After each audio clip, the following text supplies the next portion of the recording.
Miami has a way of making you believe that anything is possible after 10 o'clock at night.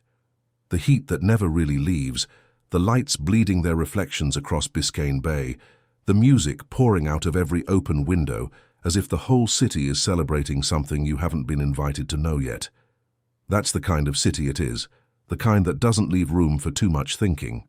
And Mia Carver loved it for exactly that reason. She was standing on Jordan's balcony, the same apartment she'd helped Jordan close, because that was the kind of thing Mia did. She showed up in people's lives carrying the solution before the problem even had a name. Long box braids falling past her waist, a black dress that held every curve without a single apology, a glass of sparkling wine in her hand she'd barely touched.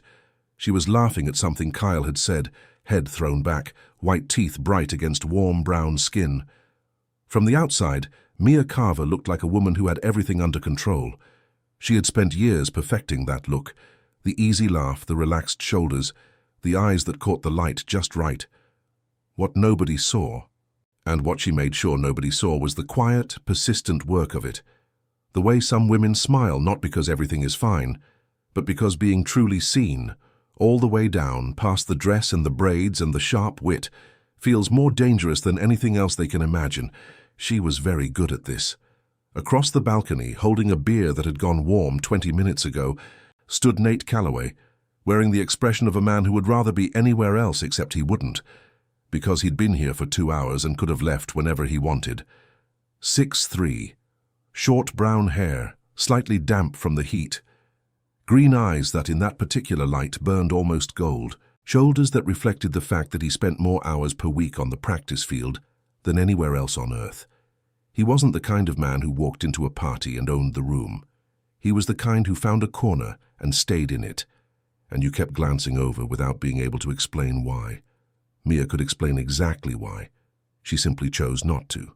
They'd been friends for 6 years, since that terrible party in Wynwood, where they'd both ended up against the same stretch of wall, knowing nobody, pretending to be busy on their phones. Nate had been the first to admit he was faking it. Mia had been the first to actually laugh that night, and somehow, in the strange and inexplicable way that the best friendships begin, they had become a package deal. 6 years of 2 in the morning texts, arguments about football and television, him showing up at her apartment with Thai food when a sale fell through, her showing up at the stadium with a handmade sign when he played badly and needed someone in the stands who was there for the person, not the athlete. 6 years of a line that had never been crossed. You ignoring me on purpose, or is this just general incompetence? Nate's voice arrived a half-second before he did. He'd always been like that. Words first, filter second. It used to bother her. Now she translated it automatically. It was just his way of saying hello. I'm ignoring everyone by choice, and she answered without turning around. You specifically on merit. He settled beside her, elbow on the railing, beer in hand, eyes on the same stretch of horizon. The bay below, the lights scattered across the far shore, the noise of the party behind them playing like a distant soundtrack. Jordan put on that terrible song again. I know. You chose not to complain. I've learned to pick my battles. Is that growth, or is that giving up? She turned toward him then, just slightly. Enough for him to catch the smile she was wearing, that specific smile she reserved for his provocations, the one that was half irritated and half not irritated at all. Why are you still here, Calloway? You hate parties. I hate parties, he agreed, as though this were new information. But you were here. The silence that followed lasted 3 seconds, maybe 4. The kind of silence that settles heavier than it should between two people who are supposed to be nothing more than friends. Thick with everything that had been carefully filed away and never discussed, pressing gently against both of them like a tide that hadn't broken yet. Mia took a sip of her wine. Nate looked back at the horizon. The line was still there, for now. Past midnight, the party had dropped to a lower gear without fully dying, the kind of Miami gathering that flatly refuses to end until sunrise comes to shame it into silence. Part of the group had migrated to the living room, to the big screen, to another round of something. Mia had lost count of how many refills she'd turned down. She was alone in the kitchen when Nate appeared in the doorway. The kitchen light was harsher than the balcony, and in it she could see the slight tension at the corner of his jaw. The way he was holding his empty glass just a little too carefully, like a man who needed something to do with his hands. "You staying?" he asked. Simple question. But the way he said it, standing in the doorframe, looking at her, without the usual armor of irony he wore like a second skin, made it sound like something else entirely. "I don't know," she said. "The truth." He stepped inside, filled a glass with water, stood beside her at the counter, and for a moment, a ridiculous domestic moment in the middle of a party at 2 a.m, they just stayed like that, side by side. Quiet. The refrigerator hummed. Somewhere in the living room, someone turned the volume down. Mia became very aware of the inch of space between her arm and his, the warmth radiating off him, the way her own breathing had gone shallow without her permission, as though this were the most natural place in the world to be. "You okay?" he asked, low, no irony anywhere in it, and that was the moment. It wasn't cinematic. There was no swell of music, no slow motion, no perfectly timed revelation. It was only her turning her face toward his, finding him already looking, and both of them understanding in the same instant that the line, the one that had survived 6 years, ex-girlfriends and ex-boyfriends, hard nights and harder mornings, was simply gone. Not broken, not crossed. Gone. As if it had been dissolving quietly for years, worn down by every 2 a.m. text, every shared silence, every time one of them had shown up exactly when it mattered, and neither of them had thought to check. The first kiss was hesitant. The second one wasn't. It was almost 4 a.m. when Mia opened her eyes. Jordan's apartment, the guest room, white sheets, the low, relentless murmur of a city that never fully commits to sleeping. And beside her, face slack in a way she almost never got to see when he was awake, Nate. She watched him for 45 seconds. She knew because she counted.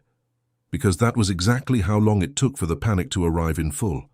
Not the kind of panic that screams, the kind that freezes, the kind that starts somewhere below the ribs, cold and dense as a swallowed stone, then rises slowly, through the stomach, into the chest, until it's sitting on your sternum, and you understand, with absolute clarity, that you cannot lie still next to it until sunrise. 6 years. 6 years of friendship, of him showing up in her life like an anchor, of knowing, with the quiet certainty of something you stop consciously thinking about because it's simply always true, that he would be there. And she had gone, and what had she done? There's a particular kind of shame that has no clean edges. The shame of wanting something you were warned not to want, of reaching for it anyway and finding that some deep, honest part of you doesn't regret it at all. That part is the problem, because you can argue with regret, you can reason with it, apologize for it, bury it under enough busyness that it stops surfacing at inconvenient hours. But that quieter feeling, the one that remembers exactly how his hand felt against her face, the one that would do it again, that one doesn't negotiate. It just sits there, warm and stubborn, right next to the panic, and the two of them together are the most disorienting thing in the world. She got up slowly, very slowly, every movement calculated for silence, as though physical precision could somehow offset the emotional damage she already felt gathering on the horizon. Dress on the floor, sandals near the door, bag on the chair. She got dressed with her back to him. At the door she stopped, once. Hand on the frame, eyes closed for 2 full seconds. She didn't turn around. She took the stairs down, ordered an Uber that arrived in 4 minutes, got into the back seat wearing her sunglasses, even though it was 4 a.m, because this was Miami and nobody would find that strange, and because she didn't want even the driver to see what was happening on her face. On the ride back to her apartment in Coconut Grove, she stared out the window and registered nothing. Empty streets, palm trees, gas stations glowing in the dark like small islands of light in the middle of nowhere. And one thought that wouldn't stop moving. He was my best friend. Was. How do you come back from that? She didn't have an answer. So she did what Mia Carver always did when she didn't have an answer. She disappeared. Nate woke at 8:22 in the morning, sunlight pressing through the gap in the curtain, the other side of the bed already cold. He lay still for a moment, stared at the ceiling. Let the room assemble itself around him. Then he reached for his phone. No messages. He typed one. Hey, simple, safe. The safest word he could locate inside himself at that particular moment. He saw the blue check marks at 9:47. No reply. At 11 he sent another. You good? Blue checks. Silence. At 1 in the afternoon he called. It rang 4 times and dropped to voicemail. He didn't leave a message because he didn't know what to say. And Nate Calloway was not the kind of man who spoke when he didn't know what to say. He set the phone face down on the counter instead, pressing it flat against the tile like he could physically hold the situation in place until he figured out what to do with it. At 3, Jordan texted asking if he was okay. He'd left without saying goodbye, and Nate wrote back that he was fine. Had an early thing, a lie so transparent that Jordan didn't push it, because Jordan knew him well enough to recognize when not to. At 6 in the evening, Nate put his headphones in, drove to the empty practice field, and spent 2 hours in the Miami Heat kicking balls until his legs burned and his lungs ached, and there was simply no room left in his body for anything else. The strategy worked, for that night. It was the thing he'd learned to do with feelings that didn't have names yet, not suppress them exactly, but metabolize them. Turn them into motion, into repetition, into the satisfying, uncomplicated language of physical effort, where the only question was whether your legs were still moving, and the only answer that mattered was yes. Nate wasn't a man who journaled or called someone to talk it through. He was a man who ran the drill again, who stayed on the field 20 minutes longer, who let the burning in his muscles stand in for the conversation he didn't know how to start. It had served him well in football. He was less certain it was going to serve him here. The next day, she still hadn't answered. On the 3rd day, Nate sent one final message. Whenever you're ready to talk, I'm here. Blue checks. Silence. He didn't send anything after that, not because he had given up, but because he knew, with the quiet and unshakable certainty that direct people carry about the things they cannot control, that pushing wouldn't work, that she would come back when she was ready. What he didn't know was that ready was becoming more complicated with every day that passed. 3 weeks after the party. Mia was on the bathroom floor of her Coconut Grove apartment at 7 in the morning, sitting on cold marble tile, the test in her hand, and her mind completely, utterly blank. It wasn't the kind of shock that makes you scream. It was the kind that pins you in place. The kind where the world keeps moving with complete indifference. The coffee warming on the counter, the cars outside cycling through their ordinary morning, her phone buzzing with something from work that had been urgent 10 minutes ago and now existed in an entirely different universe, while she sat there, motionless, trying to understand how reality had rearranged itself so quietly, without any warning, without even the courtesy of noise. She stared at the test for 2 full minutes. Then she set it down on the floor beside her, leaned her head back against the wall, stared at the ceiling. Nate. The name arrived on its own, clear and heavy at the same time. Those 2 minutes on the bathroom floor, nobody talks honestly about what actually moves through a woman's mind in those 2 minutes, not what's supposed to move through it, not the version that gets discussed in hushed, careful voices, the real version, which is everything at once and therefore nothing coherent at all, a flash of his face, a calculation she didn't want to be making. The specific, humiliating awareness of every choice that led to this particular floor, this particular morning. A strange, unbidden warmth that frightened her more than the panic did. The ghost of a life she'd never let herself sketch out. The face of her mother, the sound of his laugh, the test on the floor. His name again. Always his name. Pulling through everything else like a current she couldn't locate the source of. She had disappeared because she was ashamed, because 6 years of friendship felt too large to gamble, because she hadn't known what to say the morning after, because Mia Carver, who could solve everyone else's problems with her eyes closed, went completely silent in the face of her own. She had vanished believing that time would eventually deliver the right words to her, and instead, time had delivered this. She stayed on the floor a while longer. 10 minutes, maybe 15. Then she stood, walked to the sink, ran cold water over her face, and stared at her reflection for a stretch of time she couldn't measure. The woman in the mirror looked identical to the one who had sat down on that floor. She was not the same person at all. She thought about calling him, got as far as picking up her phone, finding his name, hovering her thumb over the call button for 20 seconds. She didn't call, not because she didn't want to, but because every time she tried to map out the conversation... Nate. I know I went silent, I know, but there's something else now. I'm pregnant. The scene locked up completely. Like a corrupted file, the system refuses to open. She couldn't picture his expression, couldn't determine whether it would be relief or panic or anger or some specific combination of all three that she wasn't prepared to witness. She could handle most things. She had handled most things. Deals that fell apart at midnight, friends who called crying from airport bathrooms, her mother's illness 2 years ago, all of it managed, all of it absorbed. But Nate's face in a moment she had caused, that she couldn't rehearse her way through, that had no preparation, and Mia Carver, who was afraid of almost nothing when it came to other people, had one very specific and paralyzing fear, seeing disappointment in the eyes of someone she loved. So she did the worst possible thing. She decided alone.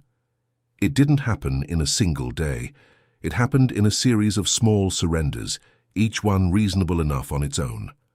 First, I'll wait another week and see how I feel. Then I'll schedule an appointment before I tell anyone. Then, let me understand what I'm feeling before I put this on him. Each delay making perfect sense in isolation, each one making the next one slightly easier to justify. Until suddenly, it was 2 months later, and she was in Coral Gables, in a clinic she had deliberately chosen far from downtown so she wouldn't run into anyone she knew, and she was hearing the baby's heartbeat for the first time. She cried. She hadn't planned to cry. It simply happened, the sound filling the small room, steady and fast and impossibly real, and her body responding before her mind had any say in the matter. Tears sliding down the sides of her face while she stared at the ceiling tiles and tried to remember how to breathe. And she understood in that room that she wasn't going to be able to make this disappear. What she still didn't know was how to make it appear. August in Miami carries a specific quality of heat that isn't just temperature, it's weight. The air adheres to your skin before you've even stepped outside.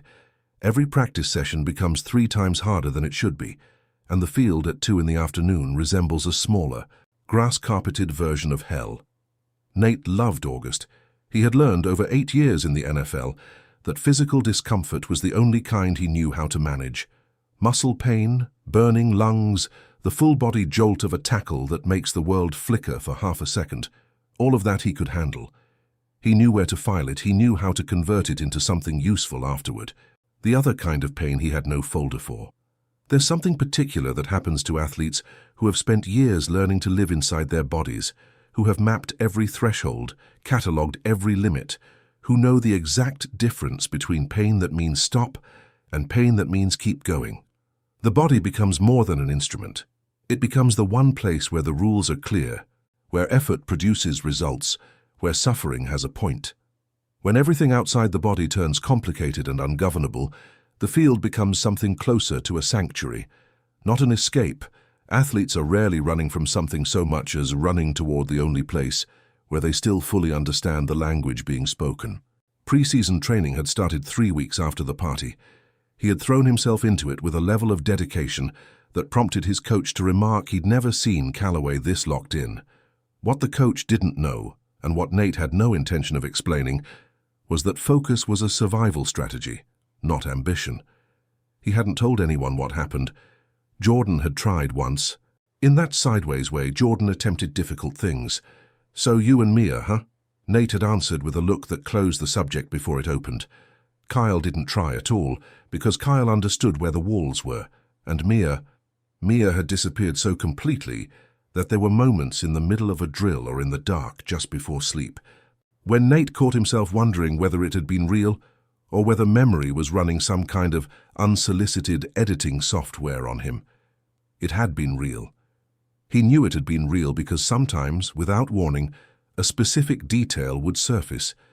The way she'd turned her face toward his, the half-second of hesitation before the second kiss that had felt less like impulse and more like a decision. And he would have to actively, consciously file it back down, the way you press a lid onto something that keeps wanting to open. He had sent the last message. "Whenever you're ready to talk, I'm here." She hadn't answered, so he stayed there. Literally. He remained in the same emotional position that sentence had placed him in, which was a place of waiting he wouldn't have chosen for anyone, but which was the only one that made sense. Pushing wasn't an option. Walking away wasn't either. So he practiced, played, slept, woke up, and waited the way Nate Calloway waited for things. In silence, without letting it look like waiting at all. One afternoon in the locker room after practice, Aidan, the wide receiver who'd played alongside him for 4 years, mentioned offhand that he'd been to an open house in Brickell. "Incredible agent," he said. "Super professional, you know the type. The kind of woman who makes you want to buy an apartment you don't actually need." Then he mentioned the name, Mia Carver. Nate kept changing, offered a that committed to nothing. Aidan headed out without noticing anything. The locker room went quiet. The fluorescent lights hummed the way they always did, flat and indifferent. Nate sat on the bench and looked at the floor. The same scuffed rubber floor he'd looked at 100 times after 100 practices, and felt the name settle into the room like it owned the space, like it had been waiting in his chest for exactly this kind of ordinary, unprepared moment to make itself known. He sat there for 3 more minutes after everyone else had gone. Then he picked up his bag and left. He didn't sleep well that night, but the following morning he was on the field at 6 o'clock, same as always, same stance, same first drill. The kind of morning that, from the outside, would give nothing away. And that was, Nate had come to understand, sometimes the most honest thing a person could offer the world, the ability to appear whole while the work of processing happened somewhere quieter, somewhere no one else had clearance to go. The work of looking intact, while something underneath continued slowly to figure itself out. Tuesday, 3 in the afternoon. The sun directly overhead, that particular Miami light that forgives nothing and flatters no one. Mia was walking out of a Brickell high-rise after showing a 2-bedroom to a couple from New York who didn't yet know what they wanted. She already knew they'd need 2 more weeks, 3 more visits, at least 1 more conversation about is this really the right time, before anyone signed anything. That was the job. She loved the job. It gave her a sense of forward motion that in recent months the rest of her life had largely stopped providing. 6 months along. The kind of pregnancy that no longer left room for concealment. She had stopped trying to conceal it a while ago, bought new clothes, told her clients with the same matter-of-fact efficiency she used to present square footage, carried herself as though it were the most ordinary thing in the world. Because technically it was. What wasn't ordinary, what she still hadn't found a way to normalize, no matter how many times she rehearsed it into something manageable, was the fact that the father didn't know. She thought about it every day, sometimes more than once. Turned it over like a stone she kept picking up and putting back down, hoping that one of these times it would feel lighter. She still hadn't found the right words. There's a specific thing that happens when you put off an important conversation long enough. It stops being the conversation it started as.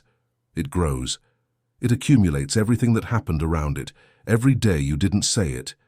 Every morning you woke up and decided not yet. What began as I need to tell him something becomes layered with 6 months of silence, 6 months of him not knowing, 6 months of her carrying it alone until the original thing, the simple human fact of it, is buried somewhere underneath all the weight of the waiting. It's not one conversation anymore, it's every conversation she didn't have. And that is so much harder to begin. She was on the sidewalk, bag on her shoulder, scanning the parking lot with half her attention on her phone, when she heard her name before she turned around, not a shout. That specific register a person's voice drops to when they see something their brain hasn't finished processing yet. Low, almost without air behind it. Mia. She turned. Nate was about 30 feet away, dress shirt open at the collar, the kind of put-together he wore to sponsor meetings or agent appointments, the obligations his team scheduled without asking, and that he showed up to without complaint. He had gone completely still, not the stillness of someone who hadn't decided what to do yet. The stillness of someone whose body had stopped while the rest of him caught up, eyes moving from her face to her stomach and back again, the way you look at something when you need to confirm that what you're seeing is what you're actually seeing. 2 seconds, 3, 5. She said nothing. He walked toward her. Slowly, but he came. And when he got close enough, close in the way that people only get when they've stopped calculating distance, when the body moves before the mind has issued the instruction. He looked her over once, deliberately, like a man confirming the terms of something he hadn't agreed to. "How far along?" The words came out harder than he'd intended. She saw the exact moment he registered that, and he didn't walk it back. "China 6 months," she said. Calm. The voice she kept for situations that would spiral if she let them. Something moved across his face that she couldn't fully name. Anger, yes. But underneath the anger was something else. Something that hurt differently. That didn't have the quick, clean heat of anger. That sat deeper and ran colder. The kind of feeling that doesn't arrive loudly because it's been traveling a long time. "You knew and you didn't tell me." Not a question. "Nate. 6 months, Mia." His voice didn't rise. It stayed in that low, controlled register that she knew, had always known, was more dangerous than shouting. "You knew and you chose not to say anything. I needed time to..." Time. He repeated the word the way you repeat something in a foreign language you're still learning to translate, turning it over, testing its weight. "Okay." And that was it. He took one step back.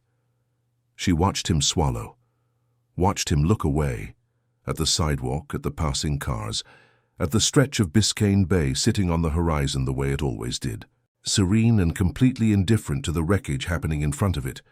And when he looked back at her, whatever had been raw and open on his face a moment ago was gone, replaced by something more closed, more constructed, the specific expression of a man who has decided in real time to put the walls up because the alternative is too exposed to risk on a public sidewalk in the middle of the afternoon.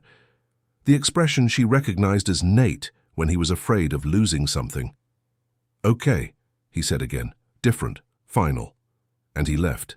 She stood on that sidewalk until his car pulled out of the parking structure, until the street absorbed it completely, until there was nothing left to look at except the sun hammering the asphalt and the weight of her own body, which in that moment felt less like a physical thing and more like the accumulated gravity of every choice she had made and unmade over the past 6 months, all of it centering itself exactly here, exactly now, on a Brickell sidewalk at 3 in the afternoon with nowhere left to go. Her phone buzzed at 11 that night. "Can I come by tomorrow morning?" She stared at the message for a long time, then she typed, "Yes." He arrived at 9 in the morning with 2 coffees she hadn't asked for and an expression she recognized immediately. Nate, trying to be reasonable and not quite managing it yet. She opened the door. He came in, looked around the apartment he knew by heart, the beige sofa, the plants on the windowsill, the stack of documents on the coffee table, and then looked at her stomach, and she watched the reasonable armor develop a hairline fracture. He set the coffees on the kitchen table. "Sit down," he said. "This is my apartment. Mia." Just the name, but the way it came out, tired and urgent in equal measure, made her sit. He stayed standing, leaned back against the kitchen counter with his arms crossed, looking at her, and for a moment said nothing. It was the specific silence he used when he was sorting through what he wanted to say before it came out wrong. She knew that silence, had once made him explain it, 3 years ago. After a fight that had nothing to do with what they were actually fighting about. He'd told her, "If I talk now, it'll come out sideways." Today, it came out sideways anyway. "Why didn't you tell me?" Simple, direct, with an entire layer underneath it that was anything but. "Because I didn't know how," she said. The bare truth, no defense attached to it. "Mia, I'm the father. I have the right to..." "I know you have the right." She stood. She couldn't have this conversation from a seated position. "I know. Okay? I know you have the right. I know I should have told you sooner. I know I was wrong. I know." "Then why?" His voice rose for the first time. Not the kind of rising that threatens, but the kind that simply can't hold anymore. 6 months, Mia. You spent 6 months knowing something that changes everything, and you chose to leave me completely in the dark. I ran into you in Brickell by accident. By accident. I wouldn't have known if I hadn't happened to be there. And here is the thing about two people who are both right at the same time. It doesn't feel like being right. It feels like standing on opposite ends of the same wound, each one bleeding from a different side of it, each one's pain completely valid and completely unable to see past itself to the other person's. He was right that she had taken something from him. 6 months of knowing, 6 months of being part of it, 6 months he could never get back. And she was right that the fear had been real, that it had been paralyzing. That sometimes the people who are most capable of holding everyone else together are the most catastrophically ill-equipped to ask for help with their own collapse. They were both telling the truth. That's what made it so hard to be in the room with.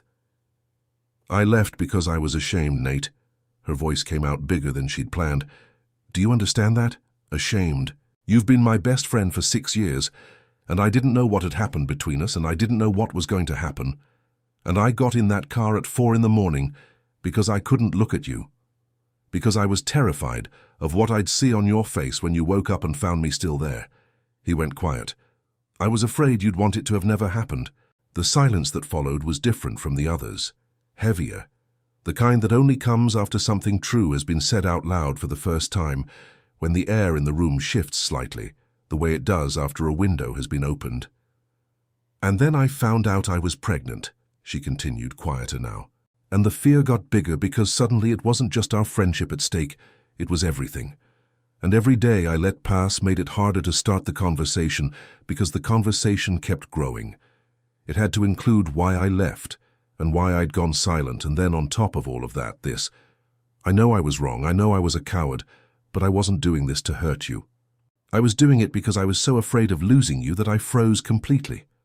Nate pushed off the counter, stood in the middle of the kitchen, ran a hand through his hair, the gesture she'd catalogued years ago, the one that appeared when something was too large to process in a straight line, when his mind was working through something that didn't have a clean solution, and his body needed somewhere to put the surplus energy of it.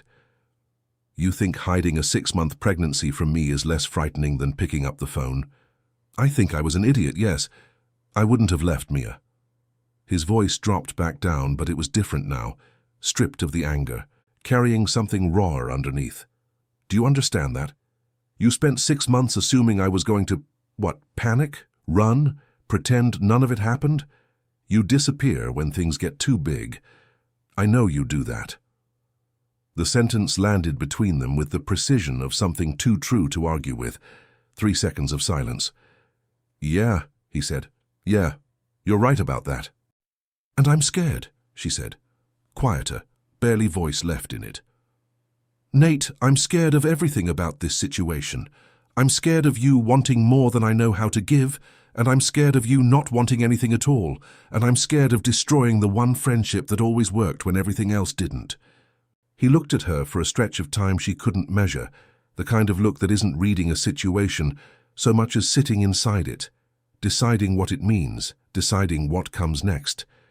She watched him do it, didn't rush it, knew better than to rush it. Then, I need you to go. It wasn't cruel. It was exhaustion with the volume turned all the way down. Nate, I need to... He stopped, tried again. I need to process this without you in the room, please. She wanted to say something. She had things to say, months of things that had been lodged somewhere between her throat and her chest, but the way he said please carried a weight of genuine depletion that she recognized as real. And Mia, underneath everything, knew when to stop talking. She picked up her keys. At the door she turned once. He was standing with his back to her, looking out the window, one hand braced flat against the frame. Not dramatically, not performatively, just a man holding himself up against something he hadn't finished feeling yet. She left. 48 hours. That's how long Nate went without speaking to her after he left the apartment. It wasn't punishment. At least he hadn't wanted it to be. But he understood that from the outside, it could look exactly like that, and that particular contradiction was precisely what she'd been afraid he would do, disappear when things got too large. She was right about that. He had spent his entire life doing exactly that, retreating to the practice field, retreating into silence, retreating to wherever didn't require him to name what he was feeling before he was ready to name it. It wasn't cruelty. It was the only operating system he'd ever learned to run, but the only way I know how to function wasn't a defense, it was a description. And descriptions, unlike excuses, could be rewritten.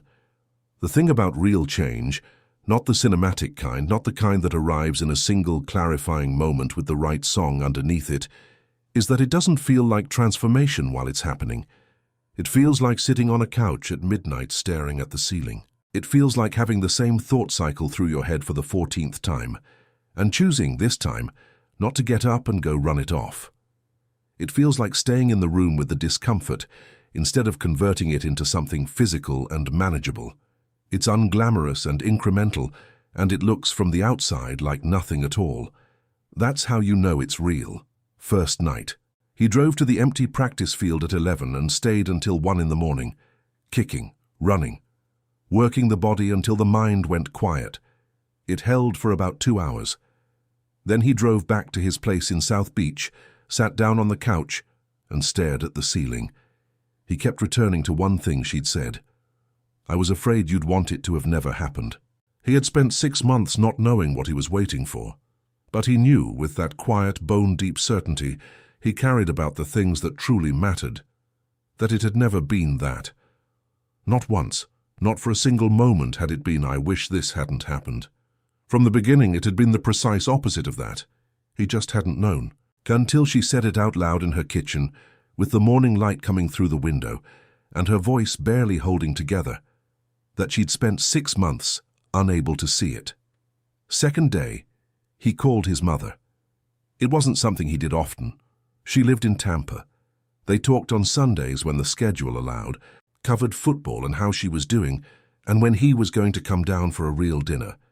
But that morning he dialed her number and said, "Mum, I need to tell you something," and spent 40 minutes on the phone. She didn't interrupt once, just listened in that way she had, the particular quality of attention that had always made him feel like the thing he was saying mattered, even when he was 17 and the thing he was saying was barely coherent. When he finished, she was quiet for 5 seconds. Then she said, "You already know what you need to do, baby. You're just scared." He sat holding the phone after she hung up. Yes, scared. That was exactly it. But fear wasn't a reason. It was just information about the size of something. And the size of this, a child.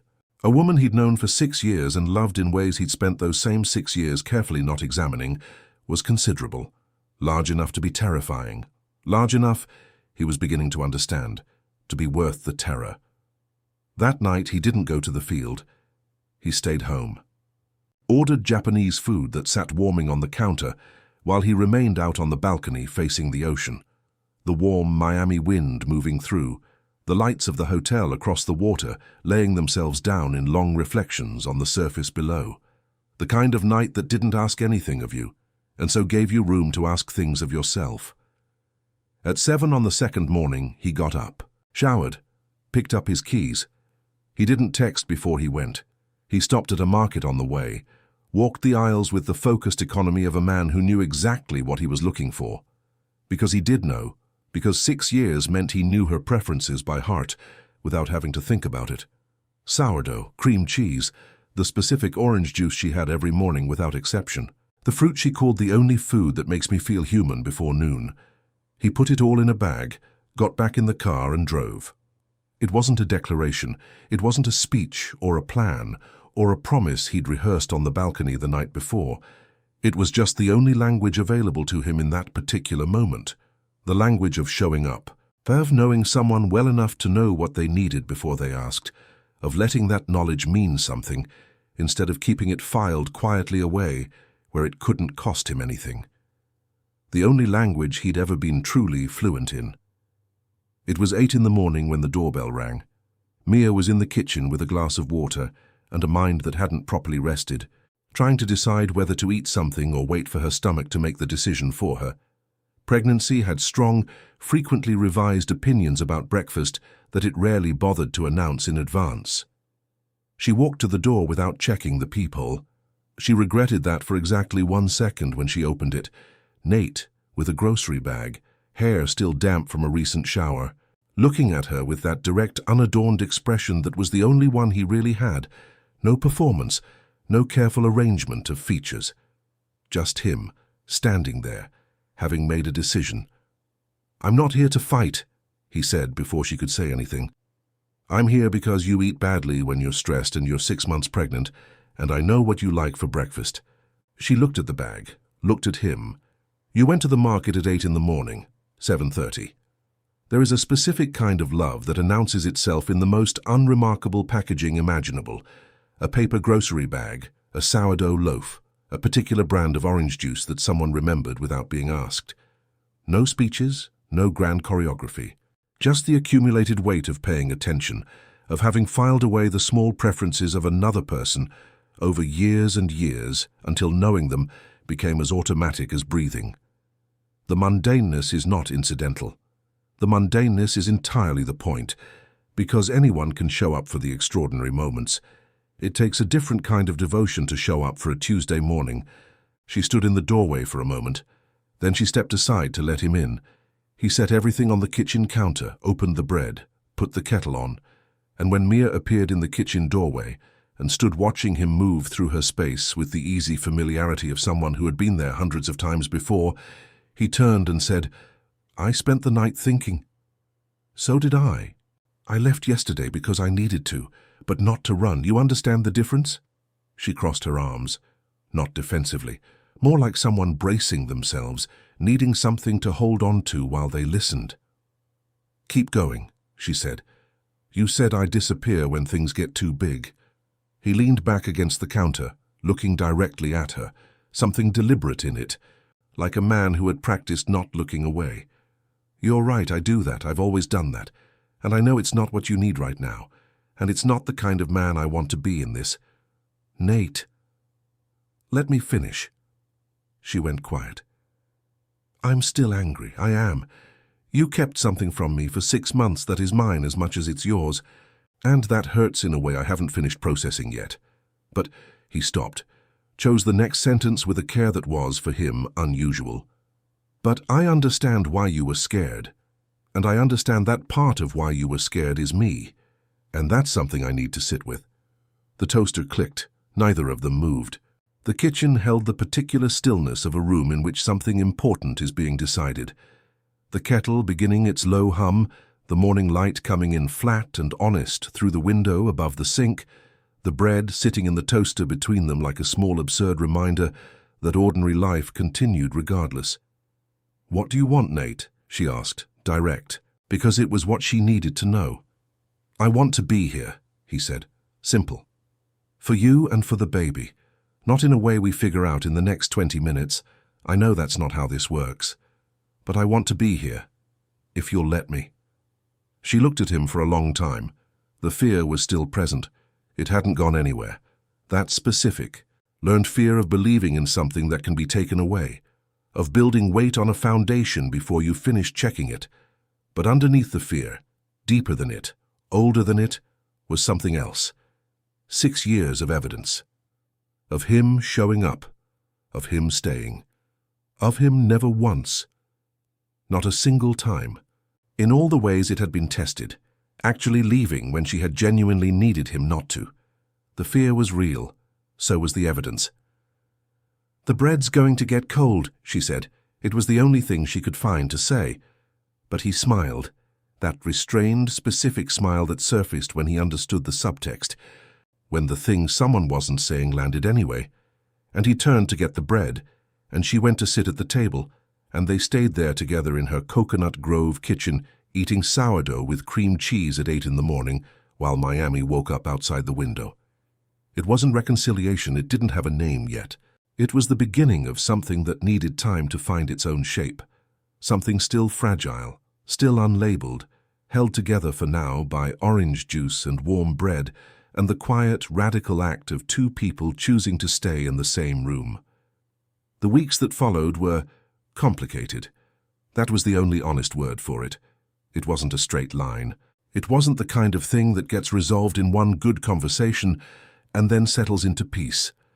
There were days when the 2 of them could spend hours together without the weight of everything surfacing, assembling the nursery, debating names the way they debated anything else, and there was something in that normalcy that was almost frightening in how good it felt. And there were days when a sentence came out wrong, or a silence ran a beat too long, and what had been left unresolved came back to the surface and needed to be touched again. They touched it. Each time it cut a little less. Rebuilding is not what it looks like from the outside.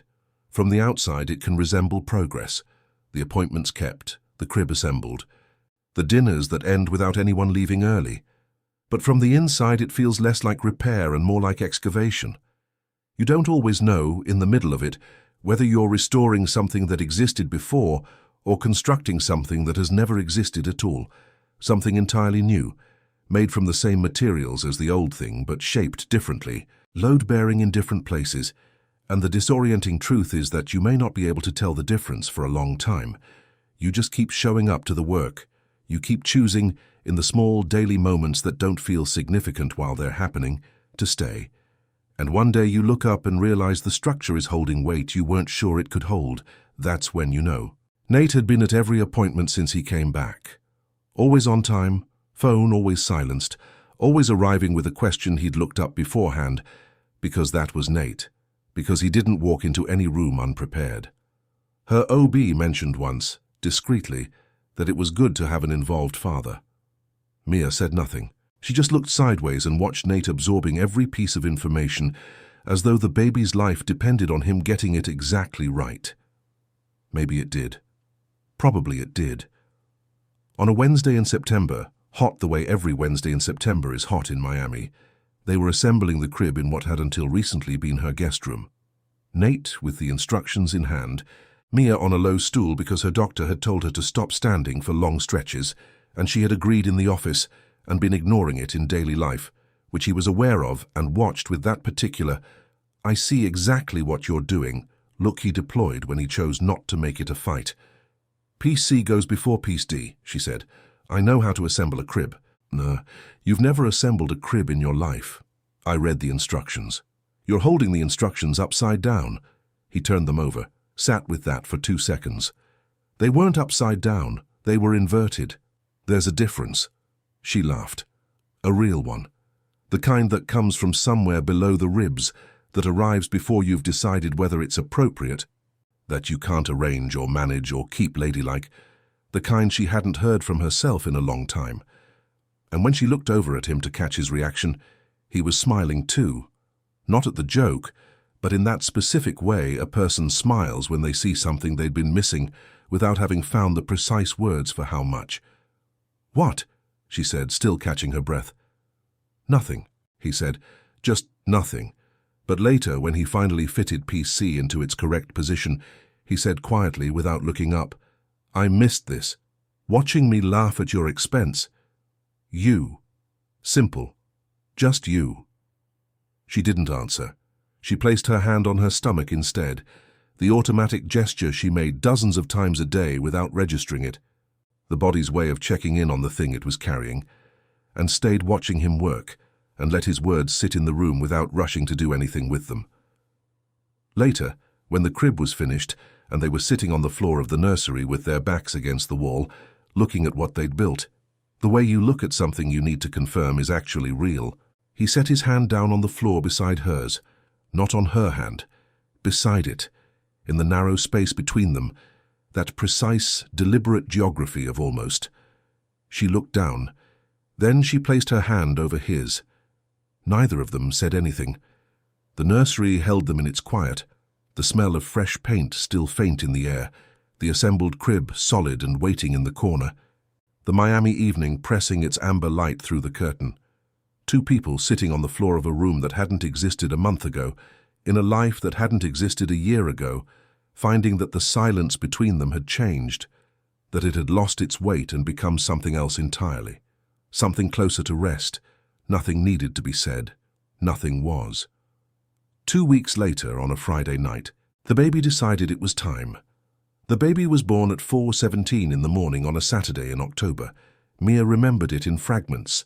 The harsh white light of the delivery room, Nate's hand that she gripped at one particular moment with a force he never once complained about, his voice close to her ear repeating, "You're doing so well." You're doing so well, like a loop he had decided on and committed to, as though he understood. With the instinct of someone who had spent years learning how to read her, that what she needed in that room wasn't instructions or updates or information. Just his voice, just that. And then, silence. 2 full seconds of absolute silence. And then the cry. She closed her eyes when they placed the baby on her chest, felt the weight, the warmth, that thing which has no adequate language, the specific staggering reality of something that existed inside you, finally existing outside you, separate and complete, drawing its own breath in its own body, belonging to itself now as much as to you. When she opened her eyes, Nate was looking at her, not at the baby yet, at her. With the face of a man who had just understood at full depth something he had believed he already understood. The way you think you know the weight of a word until you hear it said in a specific moment, in a specific light, and realize you had only ever known its definition, never its meaning. "Hi," she said, without being entirely sure who she was talking to. "I say," he said. "Some moments don't need architecture. This was one of them, not because nothing was happening, but because everything was, and the only honest response to everything happening at once is stillness. The story has brought you here. The room knows what it holds. There is nothing left to explain. The name they had chosen, after 3 weeks of lists, of him vetoing names he thought would generate cruel nicknames in elementary school, and her vetoing names that sounded like characters from shows she didn't like, was Lucas. Lucas Calloway. She had said the full name out loud once, just to hear it, and he had gone quiet in a way she would come to understand later, was his version of feeling something too large to convert into words. By 6 in the morning, with the sun beginning to push its way through the hospital window, and Lucas asleep in the bassinet across the room, Nate pulled his chair up alongside her bed and sat down, elbows on his knees, looking at her. "You okay?" he asked. "Tired," she said. "And okay, both at the same time." He nodded. "Mia. I know we still have a lot to figure out." He was speaking slowly, deliberately. "I know we're not, that we haven't yet." "I know," she said, "but I want to try. Direct, no detour, exactly who he was. Not just the dad part, all of it. If you want that too." She looked at him. 6 years, 1 night, 6 months of silence that had grown into something neither of them had known how to carry alone. 48 hours and a grocery bag and a crib assembled with the instructions held the wrong way. A baby named Lucas, sleeping 2 feet away from them in the early morning quiet of a hospital room in Miami. "You're the worst crib assembler I've ever seen in my life," she said. He tilted his head. "Is that a yes?" "It's a yes." She extended her hand. He took it. "On the condition that I assemble everything that comes after this." Condition accepted. Lucas made a small sound from the bassinet. They both looked at the same instant. The baby went on sleeping. They looked at each other. And there was something in that room, in the 6:17 morning light coming through the hospital window, in the specific and unrepeatable quiet of those first hours, in the presence of a child who had not asked for any of the choices that preceded him, but who was going to be loved with the full and complicated weight of everything his parents had learned about themselves in the process of finding their way to this room. There was something that didn't need a name yet. That could exist, for now, without one. Unnamed things are not unreal. Sometimes they're the most real things of all, still in the process of becoming what they'll eventually be called. It was a beginning, and sometimes, when the beginning has been earned the way this one had been, through silence and fear and grocery bags and bathroom floors, and a kitchen argument where both people were right, and a hand placed carefully beside another hand in a half-painted nursery. Sometimes the beginning is the whole thing. Sometimes the beginning is enough. End.